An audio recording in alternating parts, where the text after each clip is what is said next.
लहानपणापासून एकत्र वाढलेली मैत्री, सगळ्यांच्या डोळ्यात भरलेली एक सुंदर जोडी आणि अचानक त्या नात्याचं असं काही रूप ज्याची कल्पनाही कोणी केली नव्हती. चौकोनाचा पाचवा कोन या कथेचा भाग 2 ही एक अशी कथा आहे, जिथे प्रेम, जबाबदारी आणि सत्य यांचा संघर्ष आता हळूहळू उघड होणार आहे. कथेचे लेखक आहेत सतीश बर्वे, अभिवाचन करिश्मा गडकरी. चला तर मग सुरू करूया. सकाळपासून सोहमच्या फोनची मी खूप वाट बघितली, पण तो काही आलाच नाही. शेवटी नेहमीप्रमाणे आवरून मी ऑफिसला जायची तयारी केली आणि यथावकाश नेहमीचाच लोकलचा धक्काबुक्कीचा प्रवास करत ऑफिसला पोहोचलो. दैनंदिन काम सुरू झालं खरं, पण कामात मुळीच लक्ष नव्हतं. सुदैवाने आज कुठल्याच मीटिंग ठरलेल्या नव्हत्या. त्यामुळे माझ्या केबिनमध्ये मी तसा निवांत होतो, माझं काम करत. पण सारखे डोळ्यांसमोर येत होते सोहम आणि मनू आणि आमच्या सगळ्यांचे बालपण. आमचं बालपण गेलं त्या टिळक नगर भागात बहुसंख्य ब्राह्मण वस्ती. खाऊन पिऊन सुखी असणारी कुटुंब त्या काळी बहुतांश ठिकाणी चाळीमध्येच राहायची. राहण्याच्या जागा जरी लहान असल्या तरी प्रत्येक घरातल्या माणसांची मनं मात्र खूप मोठी होती, अगदी आकाशाएवढी.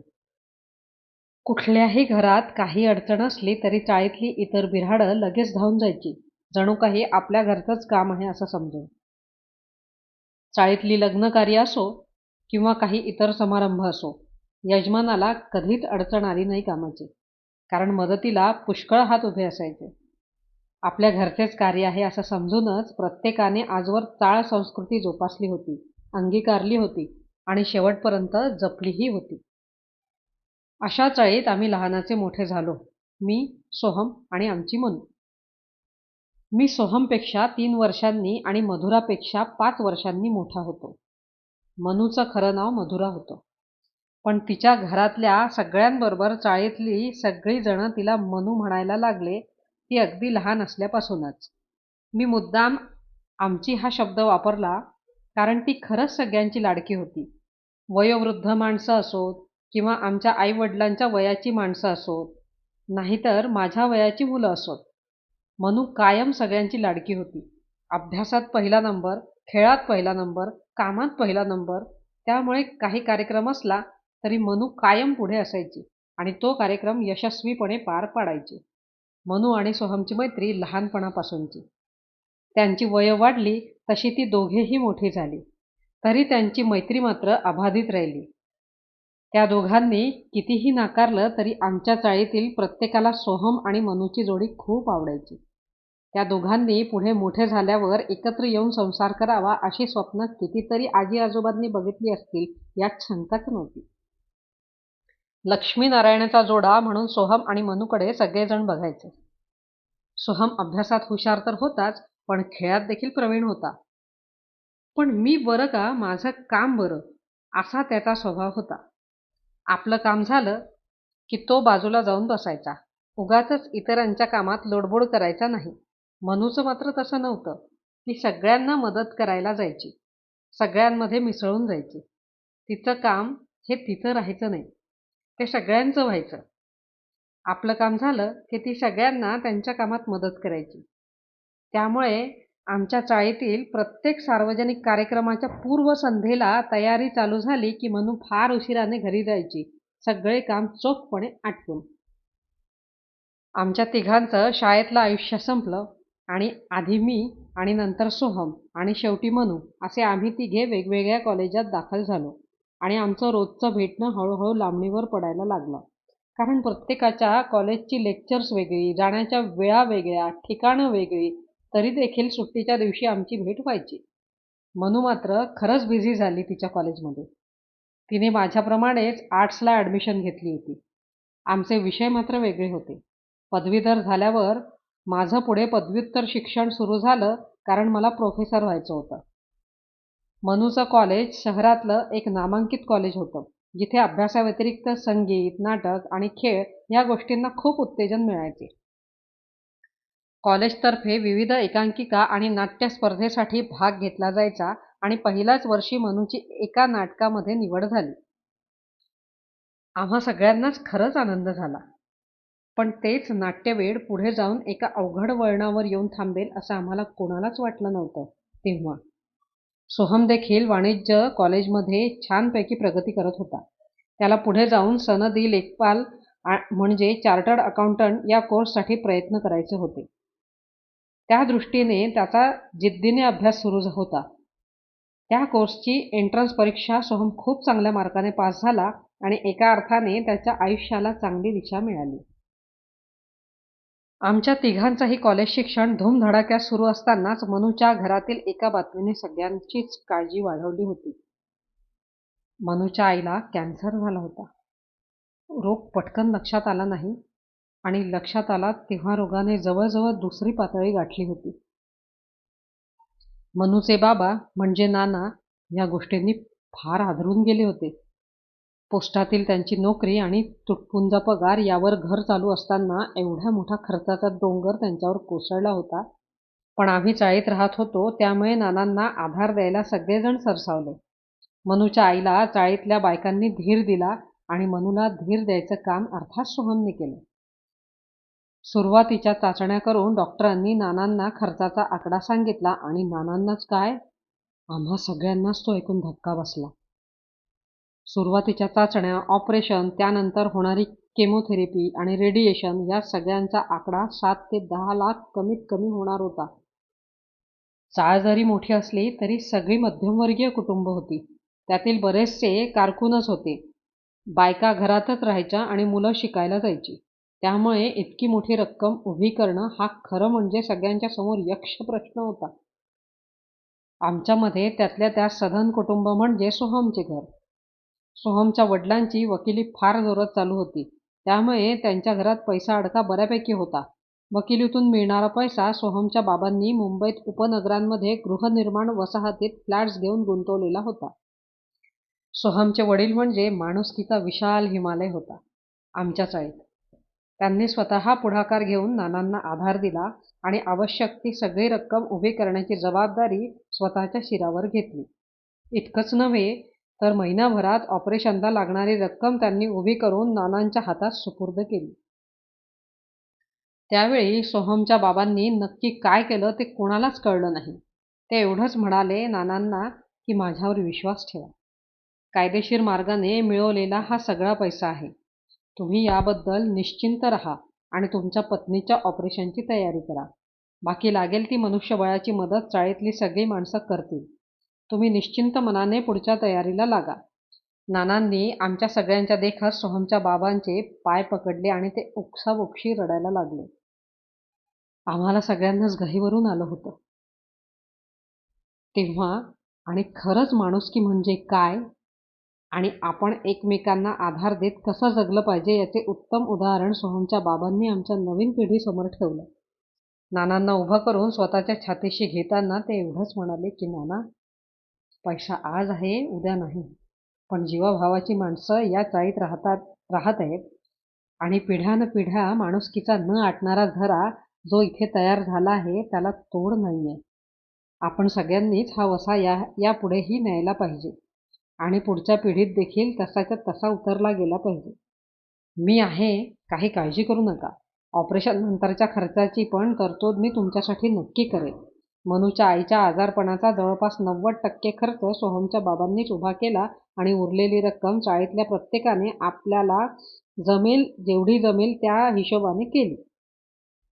मनूच्या आईचं ऑपरेशन यशस्वी झालं आणि पुढे रेडिएशन आणि केमोथेरपीचे सत्र देखील यशस्वीपणे पार पडले आणि 2-3 वर्ष चाळीवर पसरलेलं उदास वातावरण हळूहळू निवळायला लागलं. काळ कोणासाठी थांबत नाही, तो चालूच असतो कायम. यथावकाश आमच्या तिघांची शिक्षणं पार पडली. वाणिज्य शाखेचा पदवीधर झाल्यानंतर सनदी लेखापाल होण्यासाठी आवश्यक असणारी आर्टिकलशिप सोहमची सुरू झाली होती. माझं MA पूर्ण झाल्यावर मी आमच्याच कॉलेजच्या ज्युनियर कॉलेजमध्ये व्याख्याता म्हणून रुजू झालो. मनू मात्र BA झाल्यावर नाटकाच्या वेडाने पार बदलून गेली होती. कॉलेजात असतानाच तिच्या या नाट्यवेडाला खतपाणी घातलं गेलं आणि त्याचमुळे नाट्यवेडाचे रूपांतर पुढे इतक्या मोठ्या वटवृक्षात होईल याची आम्हाला कोणालाच कल्पना नव्हती. कॉलेज संपल्यावर मनूने वेगवेगळ्या कार्यशाळेत नाट्याभिनयाचे रीतसर शिक्षण घेतले आणि ते संपल्यावर एका नामांकित नाट्यसंस्थेच्या आगामी नाटकात मनूला एक छोटीशी भूमिका करायला मिळाली. त्या कामाचं मनूने खरंच खूप सोनं केलं आणि त्यामुळेच तिचा या क्षेत्रातला अनुभव आणखीन वाढला. नाटकाबरोबरच एका सुप्रसिद्ध मराठी वाहिनीवरील एका मालिकेत नायकाच्या बहिणीची भूमिका मनूच्या वाट्याला आली आणि तिकडनंच मी, सोहम आणि मनूमधलं अंतर वाढायला सुरुवात झाली. कारण मालिकांचं चित्रीकरण फार उशिराने चालायचं. मनूच्या घरी यायच्या वेळा फार वेगळ्या व्हायला लागल्या आणि इतकी वर्ष आमच्या डोळ्यासमोर असणारी मनू त्यानंतर कित्येक आठवडे आम्हाला दिसायची देखील नाही. फक्त तिचं काम बघण्यासाठी घरोघरी टेलिव्हिजन मात्र लावले जायचे. काही वर्षांनी आम्हा तिघांची लग्नाची वयस समीप येऊन ठेपली. माझं लग्न अर्थातच आधी झालं आणि सोनालीच्या रूपाने आमच्या चाळीला एक सुगरण सून मिळाली. सोहम आणि मनूमधलं अबोल नातं तेव्हा सगळ्या चाळीला माहीत झालं होतं. फक्त अक्षता पडायचा अवकाश होता एवढंच. त्या दृष्टीने पुढचं पाऊल म्हणून सोहमच्या वडिलांनी एके दिवशी नानांच्या कानी सोहम आणि मनूच्या लग्नाचा विषय काढला. एवढेच नाही तर हे लग्न झालं तर मनूच्या आईच्या ऑपरेशनसाठी केलेला सगळा खर्च मला परत मिळाला असं मी समजेन, अशी भावनिक साथ सोहमच्या बाबांनी मनूच्या बाबांना घातली. मनू ज्या क्षेत्रात काम करत होती ते क्षेत्र असं होतं की तिथे गॉसिप म्हणून कितीतरी अभिनेते आणि अभिनेत्रींच्या जोड्या रसिक प्रेक्षक सोशल मीडियावर स्वतःहून लावत होते. अशाच वातावरणात मनूबरोबर एका तरुण अभिनेत्याचे नाव जोडले गेले सोशल मीडियावर. पहिल्यांदा जेव्हा मी ही बातमी वाचली तेव्हा मला धक्काच बसला. कारण खरं काय हे फक्त मनूच सांगू शकत होती. पण मनूला भेटणं सगळ्यात मुश्किल काम होतं. सोशल मीडिया ही अशी जागा आहे की जिथे आलेली बातमी वाऱ्यासारखी पसरत जाते आणि त्यावर प्रतिक्रिया यायला सुरुवात होते. ती बातमी जशी मी वाचली तशी ती सोहमने देखील वाचली होती आणि म्हणूनच एके दिवशी संध्याकाळी सोहम आमच्या चाळीच्या गेटवरच मला भेटला आणि म्हणाला, दादा, तू वाचलीस का ती बातमी? मी त्याला विचारलं, कसली बातमी? त्यावर सोहम म्हणाला होता, अरे, मनू आणि एका अभिनेत्याच्या वाढलेल्या मैत्रीची. मी सोहमला म्हणालो, हो, मी वाचली ती बातमी. पण सोहम, मनूचं क्षेत्र असं आहे की तिथे कितीतरी तास तुम्हाला एकत्र घालवायला लागतात. अशा वेळी काम करणाऱ्या मुलांबरोबर ओळख होऊ शकते किंवा झालेली ओळख वाढू देखील शकते, पण त्याला लगेच आपण आपल्या सोयीने अर्थ लावलाच पाहिजे असं काही नाही. आपली मनू तशी असेल असं मला तरी वाटत नाही. आपण दोघांनी मनूला लहानपणापासून बघितलेलं आहे, पण तरी देखील मनू कधी भेटली तर आपण दोघं तिच्याशी बोलू या विषयावर. मी सोहमला समजावायचा प्रयत्न केला खरा, पण तो कितपत त्याच्या पचनी पडला ते मात्र मला कळलं नाही.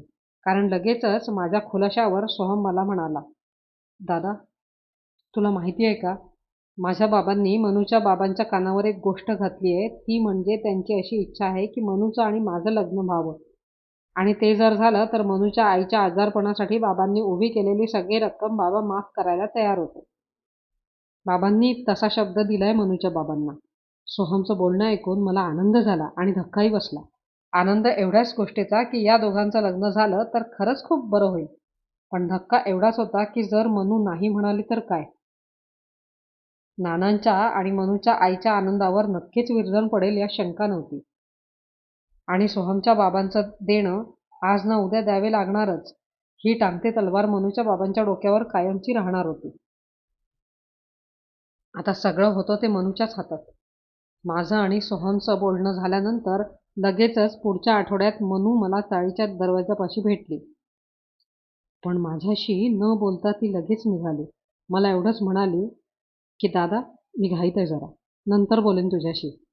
पण हा नंतर आलाच नाही कधी.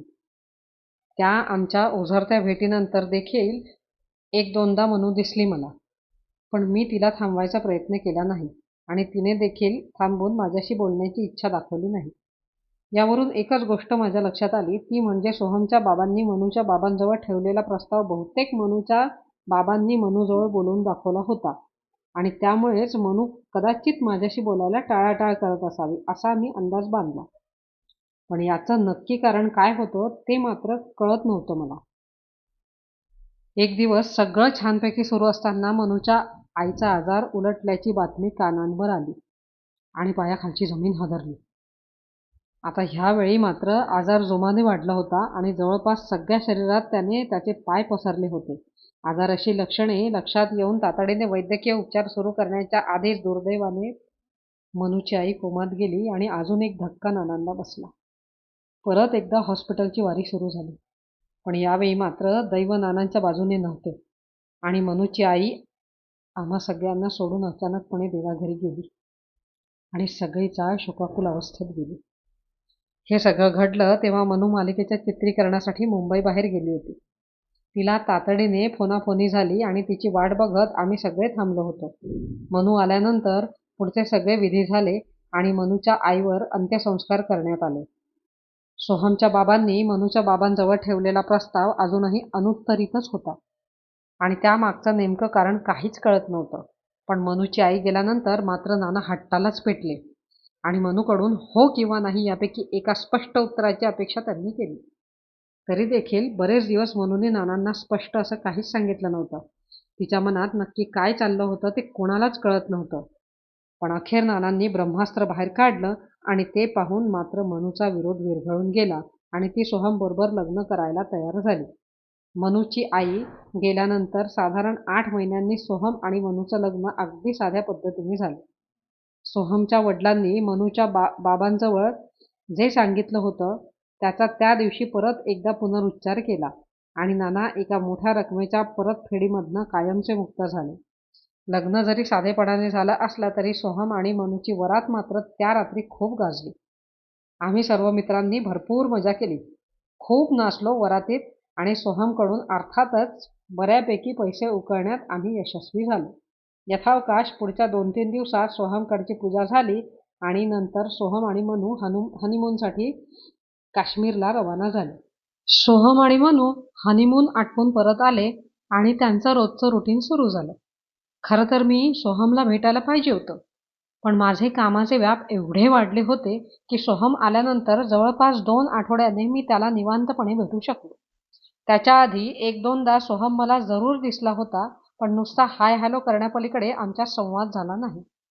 सोहमने त्या दिवशी नेहमीप्रमाणेच मला आमच्या क्लबमध्ये बोलावलं होतं. योगायोगाने आज सुद्धा क्लबमध्ये जाण्याचा दिवस नव्हता, पण मी कॉलेजमधून थेट क्लबमध्ये गेल्याने सोनालीला आधी मला काही सांगायची जरूर वाटली नाही. त्या दिवशी सुद्धा मी क्लबमध्ये पोहोचायच्या आधी सोहम तिथे येऊन बसला होता. लग्न झाल्यानंतर माणसाच्या आयुष्यात बदल होतो असं म्हणतात, पण सोहमच्या चेहऱ्यावर मात्र त्या बदलाचं काही चिन्ह मला दिसलं नाही. हॅलो सोहम, कधी आलास तू? तू यायच्या आधी थोडा वेळ, सोहम हळू आवाजात पुटपुटला. त्याच्या बोलण्यात उत्साह बिलकुल नव्हता. मी इतक्या दिवसांनी भेटलोय त्याचा आनंद मला कुठेही जाणवला नाही. आम्ही नेहमीप्रमाणे आमच्या ड्रिंक्सची ऑर्डर दिली आणि मी सोहमला बोलता करायचा प्रयत्न केला. बोला नवरदेव बोला, कशी काय झाली ट्रिप? मस्त छानपैकी एन्जॉय केलास ना? अरे या आठवणी फार अविस्मरणीय असतात आपल्या आयुष्यात, त्यामुळे त्या छानपैकी सांभाळून ठेवायच्या असतात मनाच्या हळुवार कोपऱ्यात. सोहम मला म्हणाला, दादा तू म्हणतोस तशाच या आठवणी अविस्मरणीय आहेत, पण त्याच्यात आनंद काहीच नव्हता रे. सोहमने अशी परस्पर विरोधी वाक्य म्हटली आणि मला आश्चर्याचा धक्काच बसला. आमचा संवाद सुरू झाल्यापासून सोहमची मान खालीच होती. अरे वर तरी बघ, असं खाली मान घालून काय बसलायस? मी सोहमला प्रोत्साहन देण्याच्या दृष्टीने म्हणालो. त्यानंतर सोहमने हळूच मान वर करून माझ्याकडे बघितलं. त्याच्या डोळ्यात मला अगदी एकाकीपणा दिसला, असहाय्यता दिसली. नेमकं काय झालं ते कळत नव्हतं मला. सोहम, बोल ना, तुझा काय अनुभव? तू एवढा फिरायला जाऊन आलास, मजा करून आलास, त्याच्या काहीतरी गमती सांग मला. काय काय बघितलं? कुठं गेलात दोघं? काय शॉपिंग केली? मनूसाठी काय काय घेतलं आवडीने ते सगळं सांग बरं मला. दादा, यातलं काहीच झालं नाही. म्हणजे रे? मला आश्चर्याचा धक्काच बसला. अरे तिथे जाऊन आजारी बिजारी पडलं की काय तुमच्यातलं कोणी? नाही, तसं काही नाही. आम्ही दोघेही ठणठणीत आहोत. मग असं का बोलतोस तू? काहीच झालं नाही म्हणजे काय? जरा उलगडा करून सांग बरं मला. दादा, अरे घरून निघाल्यापासून विमानतळावर जाईपर्यंत कॅबमध्ये मनू गप्पच होती. विमानतळावर आम्ही खाऊ म्हटलं तर ती नको म्हणाली. फ्लाईटमध्ये माझ्या शेजारी बसली, पण अगदी अनोळखी असल्यासारखी. नवीन लग्न झालेले प्रेमी युगुल जसं खेटून बसतात तसं आम्ही बिलकुल बसलो नाही. सबंध फ्लाईटमध्ये मनू गप्प होती. कदाचित पूजेच्या धावपळीमध्ये ती दमली असेल असं मला वाटलं आणि मी तिकडे जास्ती लक्ष दिलं नाही. श्रीनगर विमानतळावर पोहोचल्यावर आम्ही ठरवलेल्या कॅबने आमच्या हॉटेलवर पोहोचलो आणि सगळं रामायण तिथे सुरू झालं. रामाची सीता नक्की कोण हा प्रश्न माझा मलाच विचारायला लागला आणि ज्याचं उत्तर म्हणून एक खाडकन एका फटक्यात मला देऊन टाकलं आणि मी काश्मीरमध्ये अखंडपणे वनवास भोगला. सोहम बोलायला लागला आणि त्याच्या तोंडून उच्चारलेला एक एक शब्द माझं काळीज आरपार चिरून जात होता. जणू काही गरम तापलेलं रक्त कोणीतरी माझ्या कानात ओतत होतं. सोहमनी बघितलेली स्वप्न धक्कादायक आणि अनाकलनीय वास्तवाच्या आगीत क्षणार्धात होरपळून गेली होती. नियतीने त्याच्या आयुष्यात सांसारिक सुखाचे फासे उलटे पाडले होते. काश्मीरमधील त्यांच्या खोलीत गेल्यावर फ्रेश होऊन जरा आराम करत असतानाच मनूने अचानकपणे बॉम्ब टाकला आणि सोहम जागच्या जागीच कोसळायचा बाकी होता. मनूने जे सांगितलं ते सोहमनं मला त्या दिवशी स्थितप्रज्ञ माणसासारखं सांगितलं. तो म्हणाला, दादा, तुला माहितीये, मनू मालिकांमध्ये काम करते. मालिकेतील अभिनयादरम्यान मनूची एका अभिनेत्याची ओळख झाली आणि ते दोघे एकमेकांच्या प्रेमात कधी पडले ते त्यांनाच कळलं नाही. मनू अखंड बुडाली आहे त्या अभिनेत्याच्या प्रेमात आणि केवळ नानांनी ते केलेल्या हट्टामुळे आणि त्यांनी टाकलेल्या दबावापोटी मनूने नाईलाजाने माझ्याशी लग्न करायला होकार दिला. बाकी काही नाही. मधुचंद्राच्या पहिल्याच रात्री मनूने मला हे सांगितलं आणि तिला स्पर्श करायला देखील दिला नाही. काश्मीरमधले सगळे दिवस आम्ही फक्त एकमेकाला न ओळखणारे प्रवासी म्हणून काढले आणि ठरलेल्या वेळी मुंबईला परत आलो. दादा, अरे माझ्या आयुष्याचे असे धेंदवडे काढायचे नियतीने का ठरवले असावेत? आता तोंड दाखवायला जागा नाहीये मला घरात. बाबांनी विचारलं तर काय सांगू? नानांना काय उत्तर देऊ? तूच एक आहेस की ज्याच्याजवळ मी माझं मन मोकळं करू शकतो. मला स्वतःलाच कळत नाहीये ह्याच्यापुढे कसं जगायचं आणि आता जगायची इच्छा देखील नाहीये.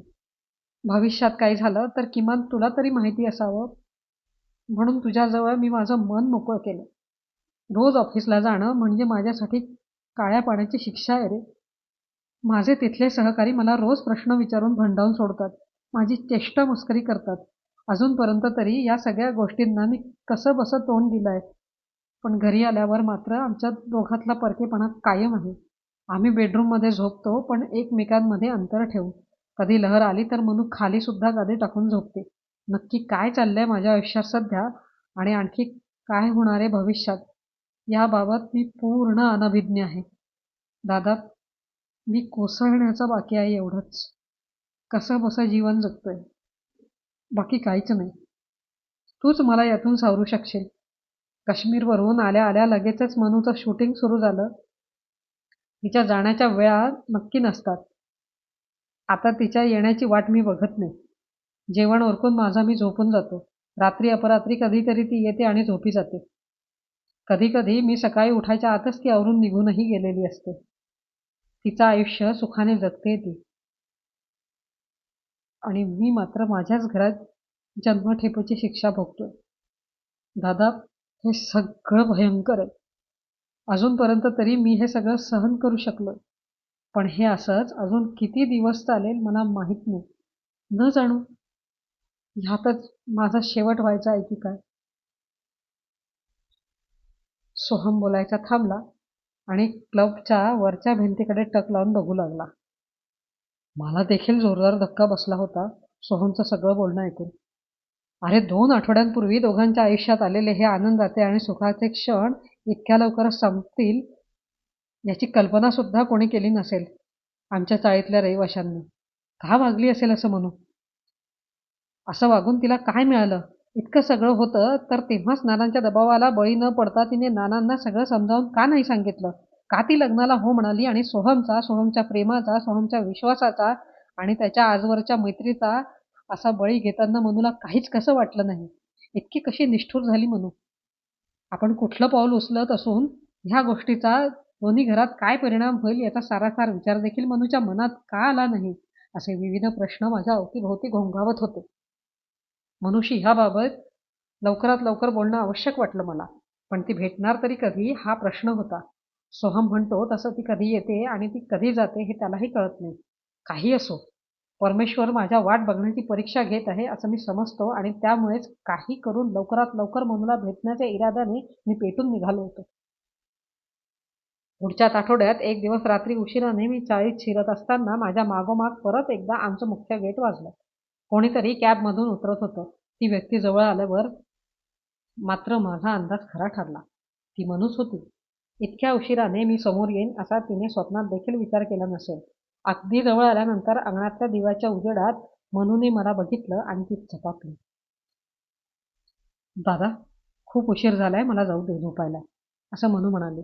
त्यावर मी तिला उत्तरलो, मनू, बऱ्याच गोष्टींना अजून अपेक्षे सुरुवात देखील झाली नाहीये. त्यामागची नेमकी परिस्थिती काय आहे ती मला तुझ्या तोंडून ऐकायची आहे. श्रीनगरला काय घडलंय ते सोहमने मला सगळं सांगितलंय. त्यावर तुझं म्हणणं काय तेवढंच फक्त मला शांतपणे ऐकून घ्यायचंय. हो का नाही एवढंच तुला उत्तर द्यायचंय. मी काही बोलण्याच्या आतच मनूने मला दुसरा धक्का दिला आणि ती म्हणाली, सोहमने तर तुला सगळं सांगितलं आहे ना? मग तुला आणखी काय विचारायचंय मला? मला त्याच्याबरोबर संसार करता येणार नाही. हा माझा अंतिम निर्णय आहे. बस. Good night. असं म्हणून ती माझ्या डोळ्यासमोरून निघून गेली. हीच का ती मनू? मला प्रश्न पडला होता. इतकी वर्षे दादा दादा करणारी मनू आज माझ्या तोंडावर शाब्दिक फटके मारून निघून कशी जाऊ शकते? ह्याचं आश्चर्य वाटलं मला थोडं. पण तिच्या अशा वागण्याची जास्त चीड आली मला. या गंभीर प्रकरणाचा लवकरात लवकर छडा लावून ते सामोपचाराने मिटवण्यासाठी मला मनूचा पिच्छा करावा लागणार आहे हे निश्चित. पण त्या दोघांचा इतक्या वर्षांचा मित्र म्हणून हे आगळे-वेगळे शिवधनुष्य पेलण्याचे निश्चित करून मी जवळच्या किल्लीने माझ्या घराचा दरवाजा उघडला. भाग 3 लवकरच. धन्यवाद.